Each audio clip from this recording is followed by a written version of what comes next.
வணக்கம் மக்கள்ஸ். இன்றைக்கி நம்ம ஃப்ரெஞ்ச் ஃப்ரைஸ் செஞ்சு ட்ரை பண்ண போகிறோம். பார்க்கலாம் எப்படி வருதுன்னு. ஸோ ப்ரெஸ்டீஜ் ஏர் ஃப்ரையர்.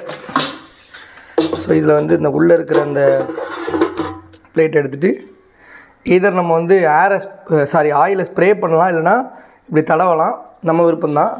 ஸோ நான் வந்து ஆயில் வந்து என்ன பண்ண போகிறேன்னா, I'm going to just spray it.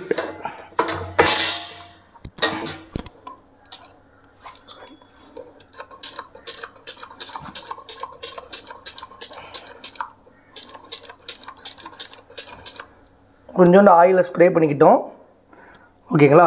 இப்போ ரைட் அடுத்து இப்போது இந்த நறுக்கி வச்சுருக்கிற இந்த உருளைக்கிழங்கை எடுத்து நம்ம என்ன பண்ண போகிறோன்னா உள்ளே வைக்க போகிறோம்.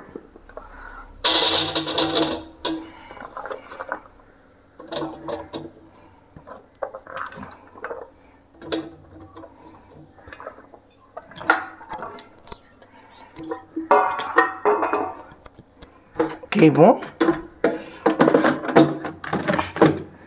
லாக் பண்ணிட்டோம், சுவிட்சை போட்டாச்சு. ஆக்சுவலாக இது வாங்கி இன்றைக்கி தான் ஃபர்ஸ்ட் டைம் இது யூஸ் பண்ண போகிறோம்.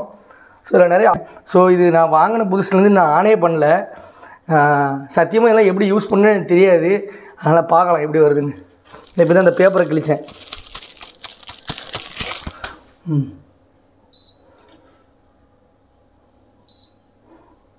இந்த ஃப்ரெஞ்ச் ஃப்ரைஸ் படம் இதான் நினைக்கிறேன்.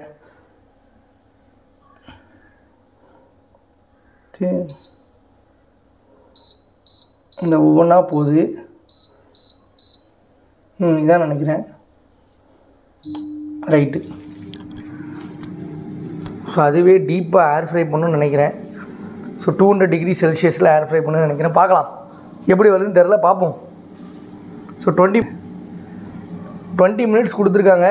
20 நிமிஷம்லாம் வெயிட் பண்ண முடியாது அப்படின்னு நம்ம நினைப்போம். நான் கண்டிப்பாக 20 நிமிஷம் வெயிட் பண்ணி தான் ஆகணும். 20 நிமிஷம் கழிச்சு என்ன நடக்குன்னு பார்க்கலாம். ரொம்ப நேரம் நின்ன மாதிரி இருக்குது, ஆனால் பார்த்தா வெறும் 4 நிமிஷம் தான் இருக்குது. ஸோ இது நான் ரொம்ப நாளைக்கு முன்னாடியே வாங்கிட்டேன், ஆனால் வந்து இன்றைக்கி தான் ஃபஸ்ட் டைம் யூஸ் பண்ணுறேன். ஆனால் என்ன தான் இருந்தாலும் எலக்ட்ரானிக் ஐட்டங்கள் யூஸ் பண்ணும்போது கொஞ்சம் பயமாத்தாயாக இருக்குது. வடிவேல் சொன்ன மாதிரி. ஏர் ஃப்ரையர் ஆக்சுவலாக இதோட ஃபங்க்ஷன் என்னென்னா, இப்போ மைக்ரோவேவ் ஓவன் வந்து என்ன பண்ணும் அப்படின்னா, அந்த உள்ளே இருக்கக்கூடிய ஹீட் எனர்ஜியை ஹீட் எனர்ஜி யூஸ் பண்ணி சாப்பாடை வந்து சூடு பண்ணும். ஆனால் இது வந்து என்ன பண்ணால் ஹை டெம்பரேச்சர் ஏர் உள்ளே வந்து அதுவே வந்து அந்த மெக்கானிக்கல் எனர்ஜியை ஏர் எனர்ஜியை கன்வெர்ட் பண்ணி என்ன பண்ணுறோன்னா சூடான காற்று மூலிமா உணவை வந்து பாயில் பண்ணுறது. ஸோ இது வந்து என்ன தான் இருந்தாலும் நம்மளோட மண்பான சமையல், நம்மளோட பாரம்பரியான உணவுகள் லைக் இந்த மாதிரி ஸ்டெயின்லெஸ் ஸ்டீலில் சமைக்கிறதா இருக்கட்டும், மண்பானையில் சமைக்கிறது தான் நமக்கு வந்து ஆரோக்கியம். ஆனால் இது வந்து அக்கேஷ்னலாக ஒரு மாதத்துக்கு ஒரு தடவை, ஒரு 15 நாளைக்கு ஒரு தடவை, அந்த மாதிரி அக்கேஷ்னலாக நம்ம என்ன பண்ணிக்கலாம்னா இந்த மாதிரி இதில் வந்து நம்ம வந்து உணவுகள் வச்சு சாப்பிட்லாம்.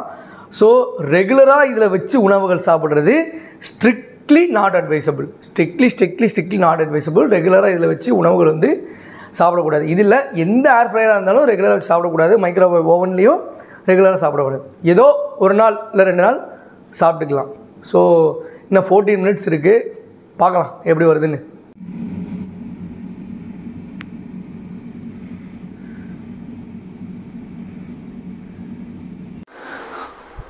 ஆஃப் பண்ணிட்டேன், எப்படி இருக்குன்னு பார்ப்போம். தெரில எனக்கு, சுடுமோ?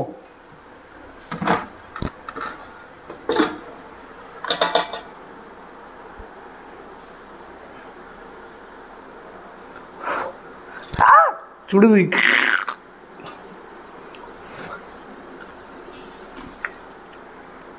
வெந்திருக்குடே.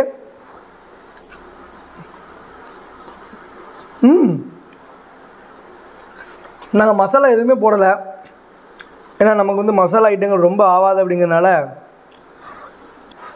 மசாலா போடாமல் இருக்கா. நல்லா வெந்துட்டு இருந்தால் பரவாயில்ல. முதல் தடவை ட்ரை பண்ணியிருக்கேன், நல்லா வந்திருக்கு. நான் ஏற்கனவே சொன்ன மாதிரி நீங்கள் வந்து இதை அக்கேஷ்னலாக சாப்பிடுங்க. எண்ணெயில் பொரிச்சு சாப்பிட்றத விட இது ஹெல்த்தி தான், ஆனால் எப்படியா சாப்பிடுங்க. பாய்.